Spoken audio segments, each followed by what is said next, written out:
मिनश्शैतानिर्रजीम बिस्मिल्लाहिर्रहमानिर्रहीम।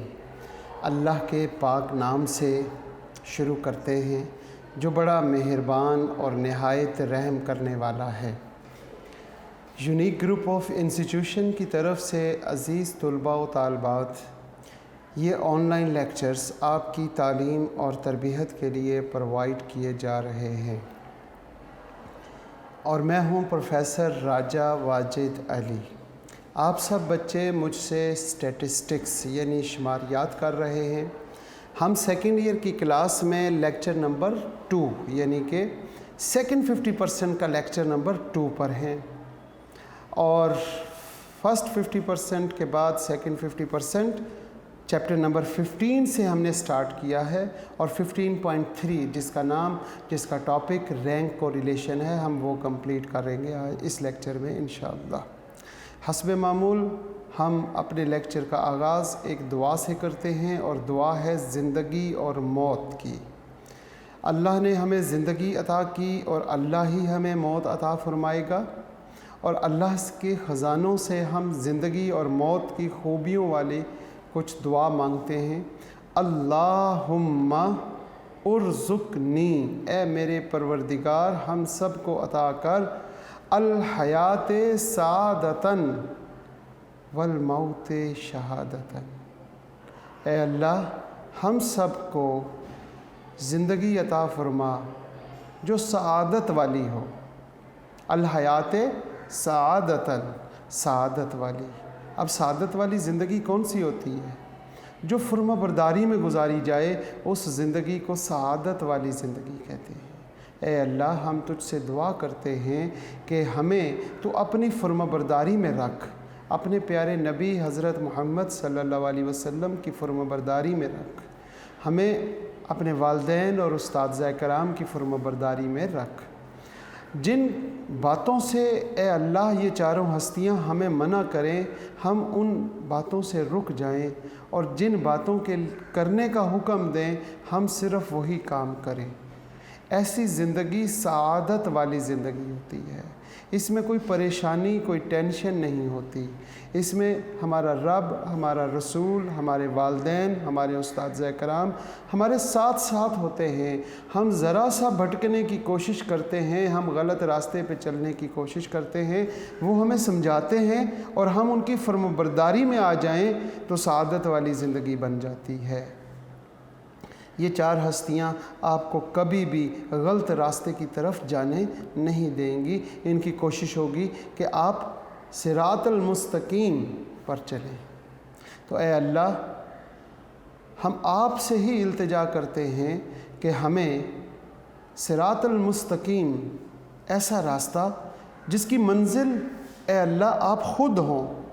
हम जब रास्ता कंप्लीट करें तो हमारी मंजिल जो है वो आप हों, हमें आप मिल जाएं।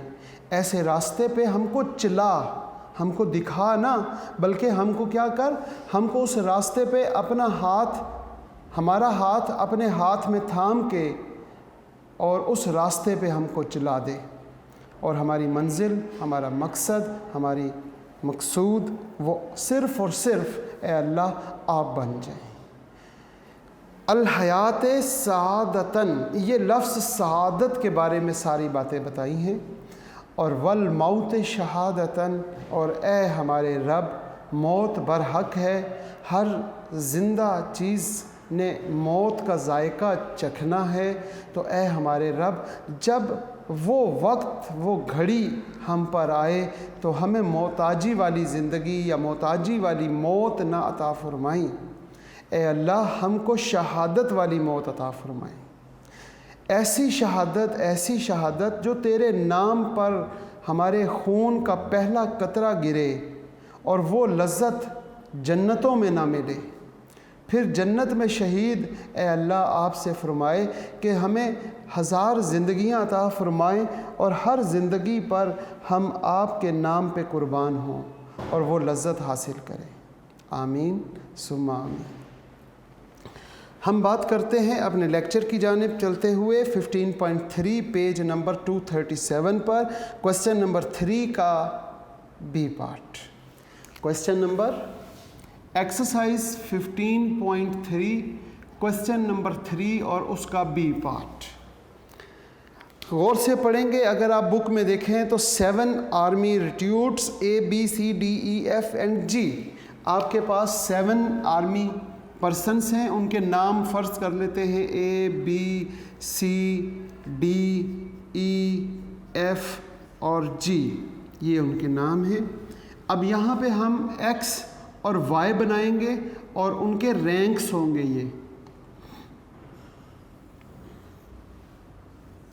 ये जो 7 पर्सनस हैं हमारे पास आर्मी के, जिनका नाम ABCDEF और G तक है, where give 2 separate aptitude test. ठीक है जी। Their order are merits in each test where, नीचे टेबल गिवन है आपके पास। Order of merits, first position, second, third, fourth, fifth, six and seventh, 7 positions होंगी। अब जो पहला टेस्ट है उसमें फर्स्ट पोजीशन किसकी है? अगर आप टेबल में गौर से देखें तो फर्स्ट पोजीशन ए की है या BCDEFG। टेस्ट नंबर 1 उसको X कहा गया है, तो फर्स्ट पोजीशन हमारे पास G की हमारे पास फर्स्ट पोजीशन है। तो हम यहाँ पर पोजीशन वाइज देखेंगे।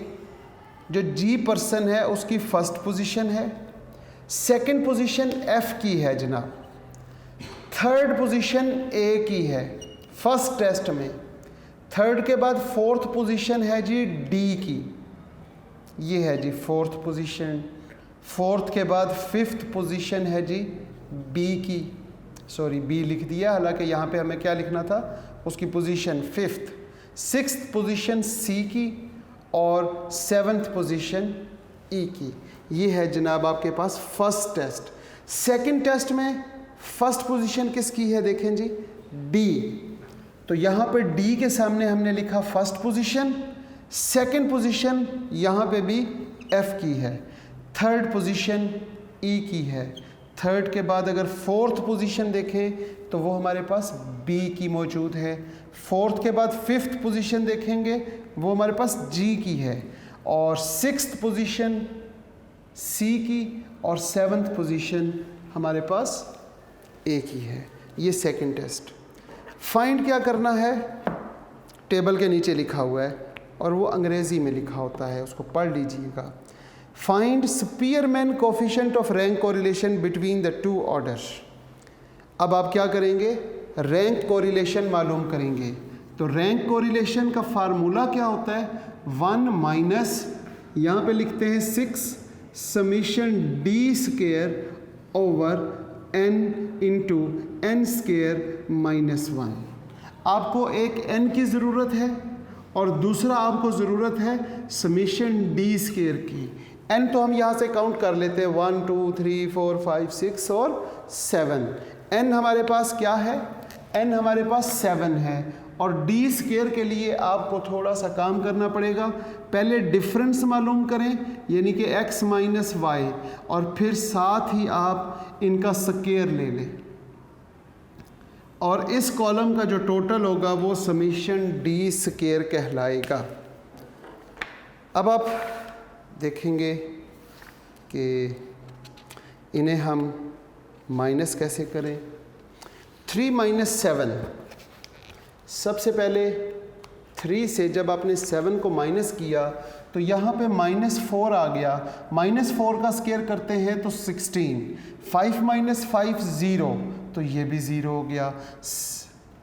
5 माइनस, यहाँ पे एक मिस्टेक हो गई, वो ये हुई कि ये 5 और यहाँ पे भी 5 लिख दिया गया है। अब देखें मिस्टेक कैसे हुई है कि B की पोजीशन क्या थी, B की पोजीशन है जी 4th, ठीक है, बस यहीं पे गलती हुई है। B की पोजीशन है 4th, तो यहाँ 4 लिखना था, बाकी ठीक है। 5 माइनस 4 करेंगे तो 1 आ गया, और 1 का स्क्वायर। 6 माइनस 6 इट इज़ 0, और 0 का स्क्वायर।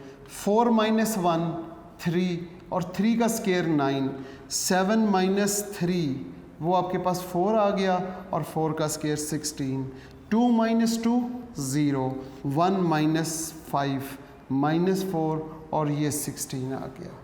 अब इसका सम कर लें, इसका सम आपके पास 58 है। यहाँ पे समीशन डी स्केयर कितना आ गया 58, वैल्यूज़ पुट कर दें 1 minus 6 into 58 dividing by 7 into 7 का स्केयर माइनस 1, ये कैलकुलेशन सारी उसको करके दिखानी होती है। माइनस 58 को हम 6 के साथ मल्टीप्लाई करेंगे 348 आ जाएगा।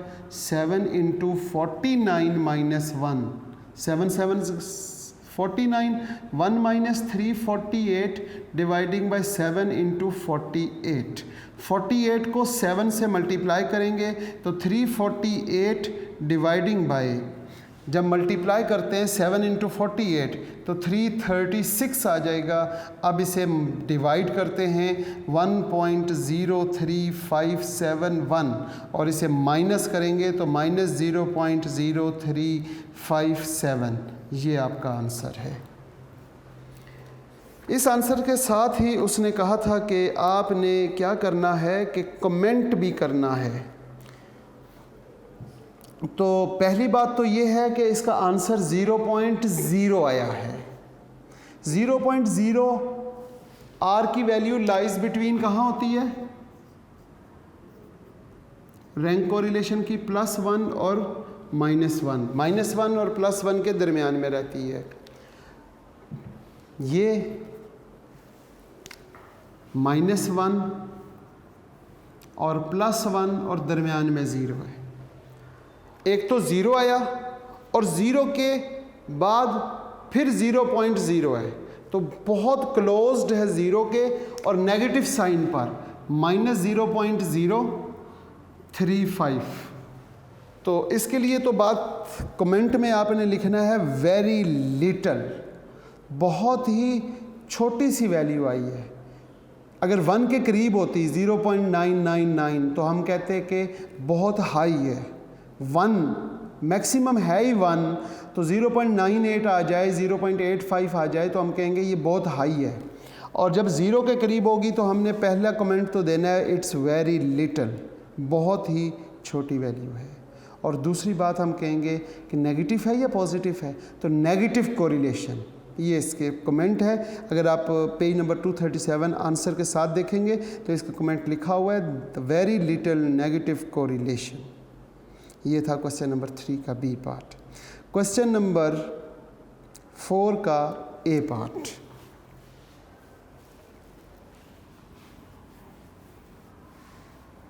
हम बात करते हैं क्वेश्चन नंबर 4 के ए पार्ट की।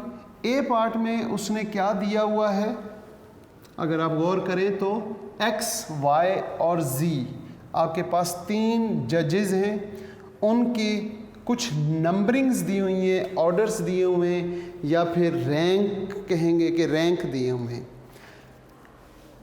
10 competitors in a beauty contest are ranked by 3 judges in the following order।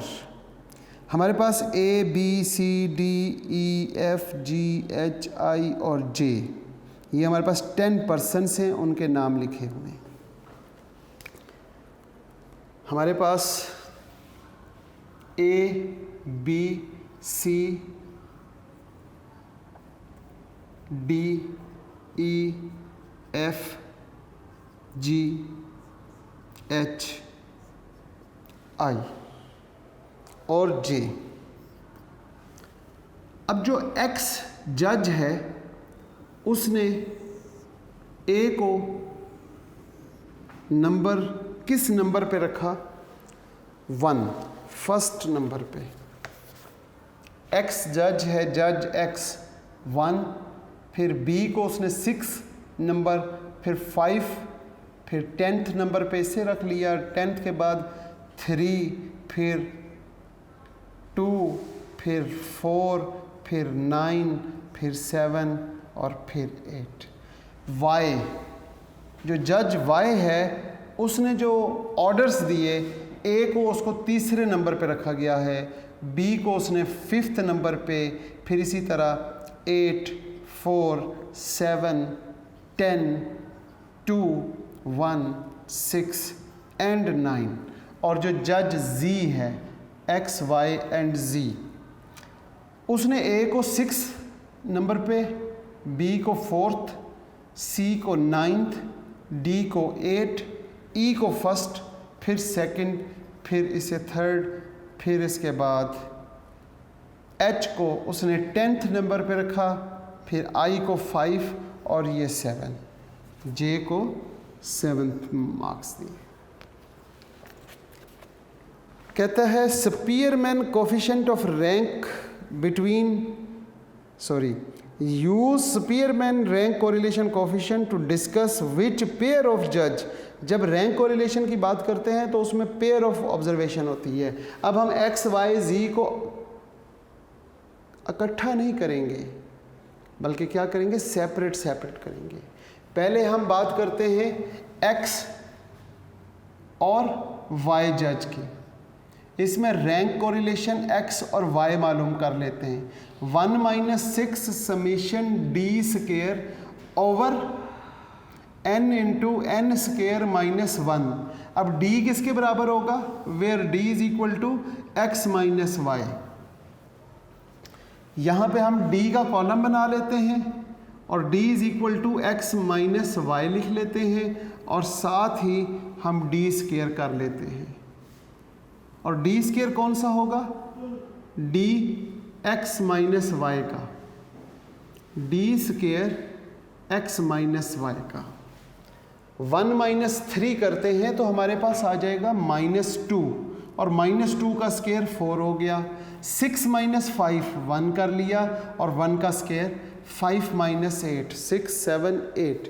यहाँ पे हमारे पास 3 आ गया, और 3 का स्क्वायर 9। 10 - 4 6, 5 - 8 -3, 10 - 4 6, और ये 36 आ गया। इसी तरीके से आप इसे कंप्लीट करेंगे कि पहले आप x और फिर y, इन दोनों को आपने क्या करना है, आपस में माइनस करेंगे।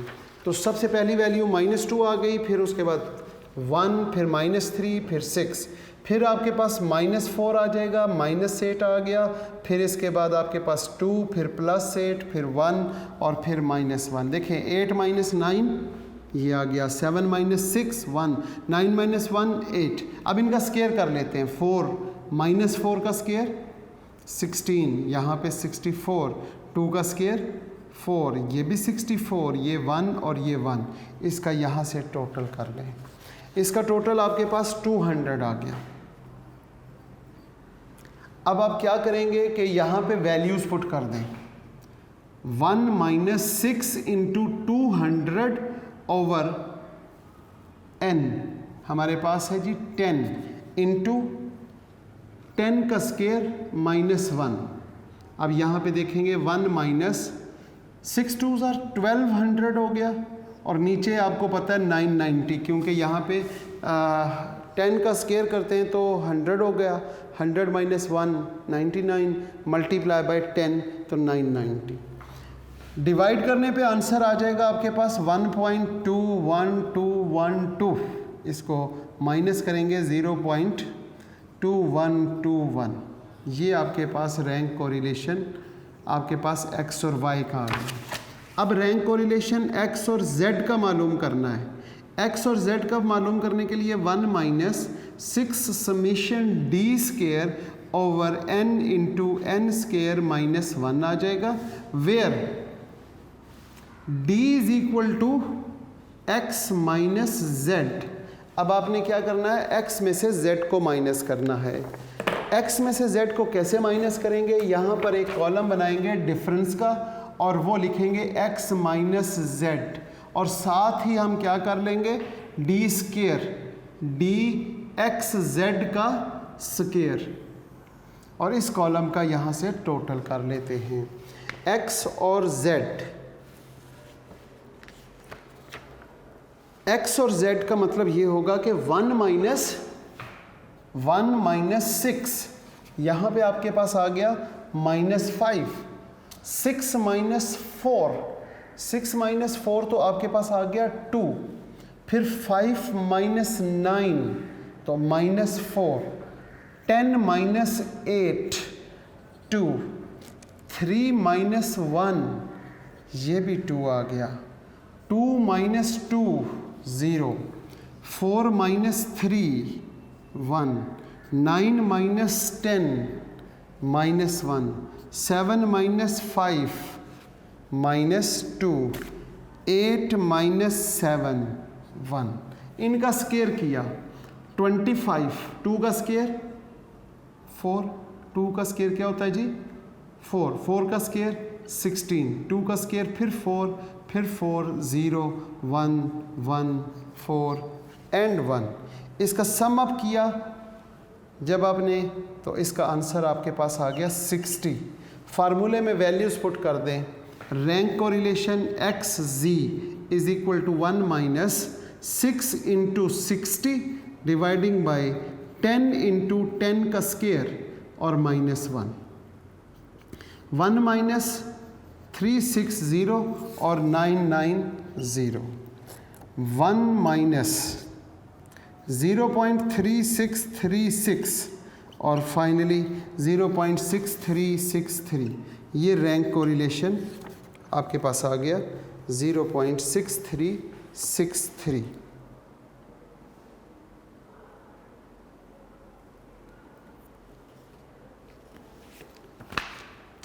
यहाँ पे आपके पास 10 है, ठीक है 6363। इसके बाद अब आपने क्या करना है, रैंक कोरिलेशन मालूम करना है x और एक्स वाई का मालूम कर लिया, फिर आपने x और z का मालूम कर लिया। अब रह क्या कौन से दो पेयर गए हैं, वो रह कौन से पेयर गए हैं y और z। हम यहाँ पर लिखते हैं डिफरेंस y माइनस z और साथ ही हम यहाँ पर d स्केयर कर लेंगे और इसका यहाँ से सम कर लेते हैं। अब हम देखते हैं कि y माइनस z ये 3 माइनस 6 -3, 5 माइनस 4 आपके पास आ जाएगा 5 माइनस 4, वैसे तो 1 आता है, मैं देखना चाह रहा था कि जहाँ मैंने कैलकुलेशन की हुई है जी -3 ठीक है और ये 1, 8 माइनस 9 -1, 4 माइनस 8 -4, यहाँ पे 7 माइनस 1 6। अब क्या करेंगे 10 minus 2 8, 2 minus 3 -1, 1 minus 10 -9, 6 minus 5 1, 9 minus 7 ये आपके पास 2 आ गया। साथ ही इनका स्केयर कर लें, यहाँ पे स्केयर करते हैं 9, ये 1, ये भी 1, ये 4 का है तो 16, 36, यहाँ पे 64, यहाँ पे 1, यहाँ पे 81 और यहाँ पे 1 और यहाँ पे 4 और ये 214 इसका सम आ गया। 214 सम आने पर अब आपने क्या करना है, क्योंकि इसकी अब हमें ज़रूरत नहीं है तो इसे रेज़ करके रैंक कोरिलेशन मालूम कर लेते हैं। किसका रैंक कोरिलेशन मालूम करते हैं हम YZ का, Y और Z का rank correlation. Rank correlation YZ 1 minus 6 summation D square over n into n square minus 1। n हमारे पास बिल्कुल वही है जी 10 और उसमें वैल्यूज़ पुट करेंगे summation D square, where D is equal to y minus z। 1 minus 6 into 214 over 10 into 10 square minus 1, 1 minus 6 into 214, 214 को जब आप 6 से मल्टीप्लाई करते हैं 1284 आ जाएगा और डिवाइडिंग बाय यहाँ पे 990, 1 माइनस 1.2969 और माइनस 0.2969, ये आपके पास रैंक कोरिलेशन y और z का आया। 3 वैल्यूज़ आने पर एंड पे वो क्वेश्चन पूछता है कि विच पेयर ऑफ जज have the nearest approach to common test in beauty. तो इसमें तीनों आंसर्स को ज़रा गौर से देखें। एक आंसर है -0.21, दूसरा है 0.63 और फिर है -0.29। इनमें हाईएस्ट कौन सा है? तीनों आंसर्स में किस पेयर का आंसर हाईएस्ट है? और वो हमें नज़र आ रहा है, ये भी माइनस में है, ये भी माइनस में है, और ये जो x और z का है इसका पॉजिटिव है और 0.63 है। तो हम क्या लिखेंगे? 0.63 या 0.64 भी लिख सकते हैं 2 डिजिट्स पे। 0.6363 जज x and z। Page number 237 पे नीचे कमेंट्स में लिखा हुआ है, दिस इंडिकेट द जजेस the x and z have the nearest approach to common test of beauty. जनाब, इस क्वेश्चन के बाद हम इसी क्वेश्चन का बी पार्ट करते हैं और बी पार्ट हमारे पास है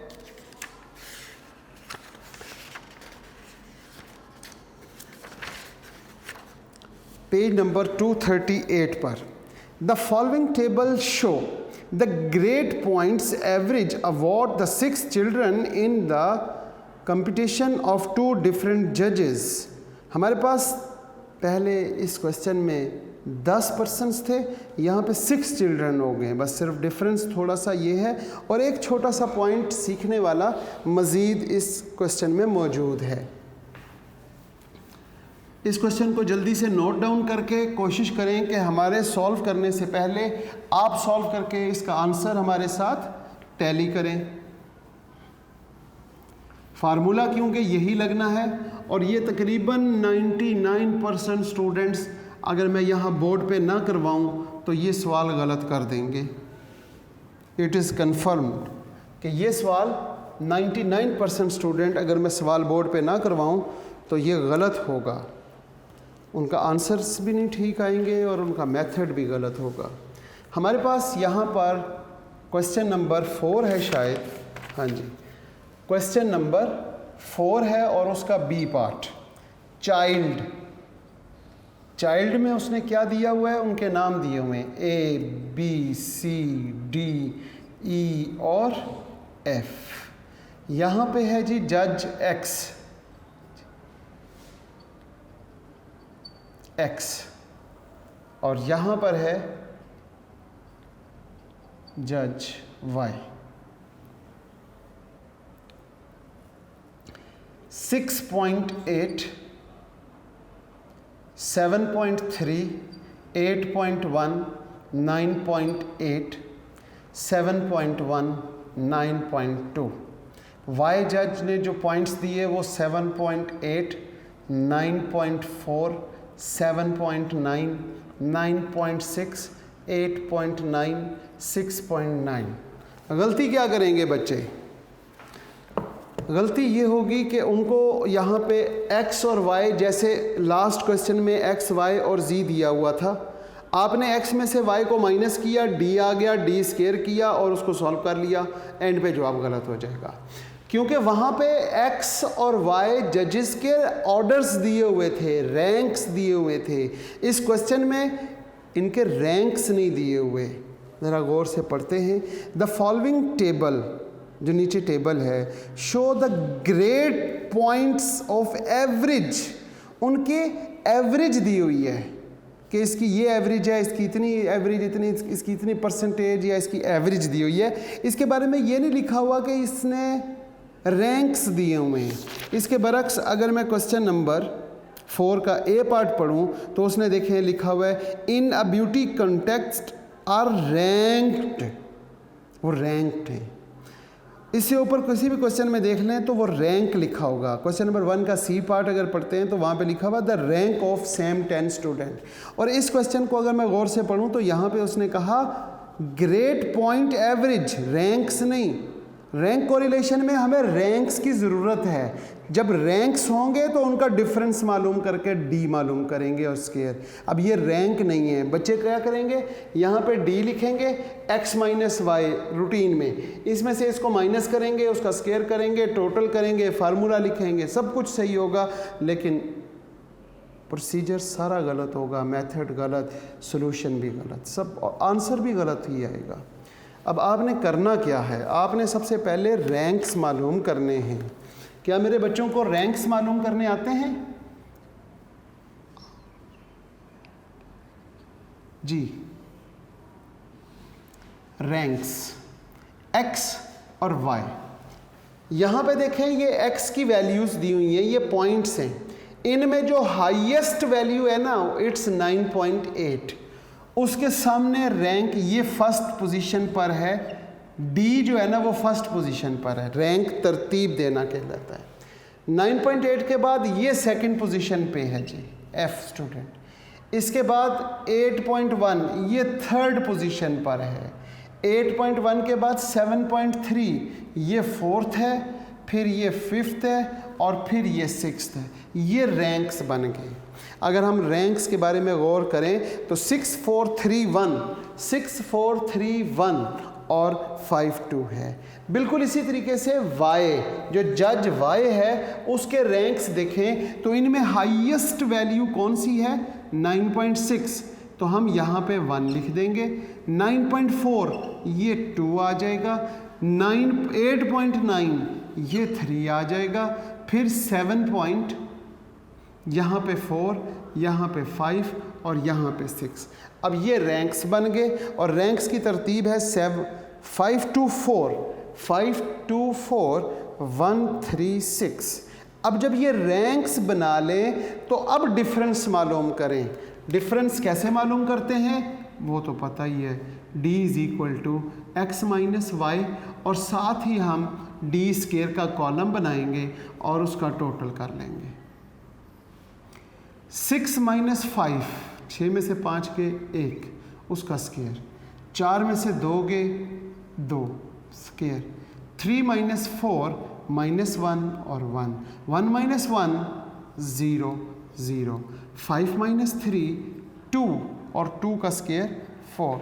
2 माइनस 6 4 और यहाँ पे 16 आ जाएगा। 16 प्लस 4 20 और ऊपर 26 हो जाएगा ये टोटल 26। रैंक कोरिलेशन पूछा हुआ है। Rank correlation is equal to 1 minus 6 summation D square over n into n square minus 1। n हमारे पास कितना है, काउंट कर लेते हैं, 1 2 3 4 5 6। n इज इक्वल टू 6 और समेशन डी स्केयर हमारे पास है जी 26। अब यहाँ पे 1 minus 6 into 26 over 6 into 6 square minus 1। अब आप क्या करेंगे, 26 को 6 के साथ मल्टीप्लाई करेंगे तो यहाँ पे 1 माइनस 156 ओवर 6 इंटू 36 माइनस 1। यहाँ पे 1 माइनस 156 ओवर 6 इंटू 35 को फिर 6 के साथ मल्टीप्लाई करते हैं तो 156, सॉरी यहाँ पे भी 6 लिख दिया, इतने 6 आ रहे थे तो 1 भी, तो इसे 35 को मल्टीप्लाई करते हैं 6 के साथ तो 210। अब 1 माइनस 0.74285, जब इसे 1 में से माइनस करेंगे तो 0.25714, ये आपका आंसर आ गया है। और इसी के साथ आज हम अब लास्ट क्वेश्चन है, क्वेश्चन नंबर 4 का सी पार्ट, उसको भी करके तो आज हम इस एक्सरसाइज को कंप्लीट करते हैं। क्वेश्चन नंबर 4 है और उसका सी पार्ट वो कुछ इस क्वेश्चन से मिलता जुलता है, क्योंकि उसमें भी उसने रैंक्स नहीं दिए हुए। जब रैंक्स ना दिए हुए हों तो फिर रैंक्स खुद बनाते हैं, और ख़ुद कैसे बनाते हैं वो मैं आप समझा चुका हूँ। अब उम्मीद है कि इसका जो नेक्स्ट क्वेश्चन है ये मेरे बच्चे सही कर लेंगे। हमारे पास इसमें भी 6 पर्सन्स हैं। The following table show the marks of the 6 candidate into 2 subjects. हमारे पास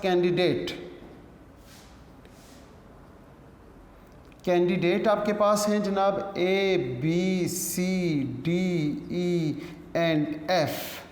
इसके बाद इनके मार्क्स X और Y। X रिप्रेजेंट कर रहा है मैथमेटिक्स को और ये स्टैटिस्टिक्स को।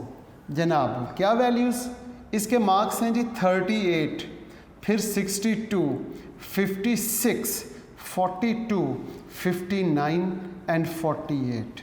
इसी तरह 64, 89, 84, 60, 73 एंड 69। यहाँ पर आपने क्या करना है जनाब, क्योंकि ये मार्क्स दिए हुए हैं, रैंक्स नहीं गिवन। अब आपने मार्क्स से रैंक्स मालूम करने हैं। और रैंक्स कैसे मालूम करेंगे? Ranks of X and Y। जो मैथमेटिक्स है वहाँ पे देखेंगे हाईएस्ट वैल्यू कौन सी है। इट इज़ 62 मेरा ख्याल है, 62 है हाईएस्ट वैल्यू। तो इसके सामने हम 1 लिख देंगे। 60 के बाद 59, ये 2 है, फिर ये 3 आ गई। फिर इसके बाद 48, ये 4, यहाँ पे 5 और यहाँ पे 6। अगर मैं आपको कहूँ कि इनको ज़रा चेक करें तो 613 देखा है, 613। इसके बाद है 52524। बिल्कुल इसी तरह y की बात करते हैं। यहाँ पे हाईएस्ट वैल्यू देखें, हाईएस्ट वैल्यू 89 है, तो उसके सामने 1 लिख देंगे। फिर 84 है, इसके सामने 2। 80 के बाद 73, ये 3 है। 70 के बाद 69, यहाँ पे 4, यहाँ पे 5 और यहाँ पे 6। अब हम देखते हैं जी 5126, 5126 और लास्ट में है 34। अब डिफरेंस बिल्कुल उसी तरह निकालेंगे। आपको मालूम है d = x - y और साथ ही हम इसका स्केयर कर लेंगे d स्केयर, क्योंकि हमें समीशन d स्केयर की ज़रूरत है। 6 - 5 1 स्केयर, 1 - 1 0। यहाँ पे 3 - 2 1 और 1, ये देखा ये गलत हो गया, 0 ही था। 5 - 6 - 1 1, 2 - 3 - 1 1, 0 और 0, 1 2 3 4। इसका सम क्या आपके पास आया? इसका सम आपके पास 4 आ गया। अब फार्मूले में वैल्यूज़ पुट करेंगे और क्वेश्चन सॉल्व हो जाएगा। यहाँ पे इसका सम 4 है एंड 6 है। 1 - 6 × 4 डिवाइडिंग बाय 6 × 6 स्क्वायर - 1 6 और 24 हो जाएगा जी, बिल्कुल 24 ओवर 6 × 36 - 1। अब यहाँ लिखेंगे 1 - 24 ओवर 6 × 35।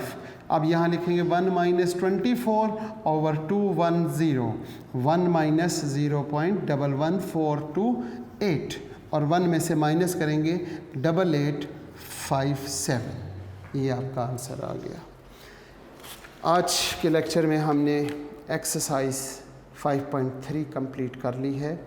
इंशाल्लाह अब हम नेक्स्ट लेक्चर में 5.2 को क्वेश्चन को सॉल्व करेंगे और उसको देखेंगे कि वो क्या है, किस तरीके से है। 5.2 एक मुख्तलिफ टॉपिक है, वो भी आसान है, लेकिन एक पैटर्न के साथ सारे के सारे सवाल हैं और इंशाल्लाह वो भी आपको इजी लगेंगे। इस दुआ के साथ आज के लेक्चर का इख्तिताम करते हैं कि अज़ीज़ तलबा व तालबात, आप जहाँ रहें खुश रहें, सलामत रहें, ईमान वाली और सेहत वाली ज़िंदगी अल्लाह पाक आपको अता करे। वालदैन और उस्ताज़ा कराम की तौफ़ीक अता, वालदैन और उस्ताज़ा कराम की इताअत और फरमाबरदारी की तौफ़ीक अता फ़रमाए। इसके साथ साथ जब हमारा आखिरी लम्हा हो इस दुनिया में तो ऐ प्यारे अल्लाह हमारी ज़ुबानों पे कलमा तैयब जारी फरमा दीजिएगा, ला इलाहा इल्लल्लाह मुहम्मदुर रसूलुल्लाह, ताकि हमारा ख़ात्मा बिल ईमान हो सके। आमीन। अल्लाह हाफ़िज़।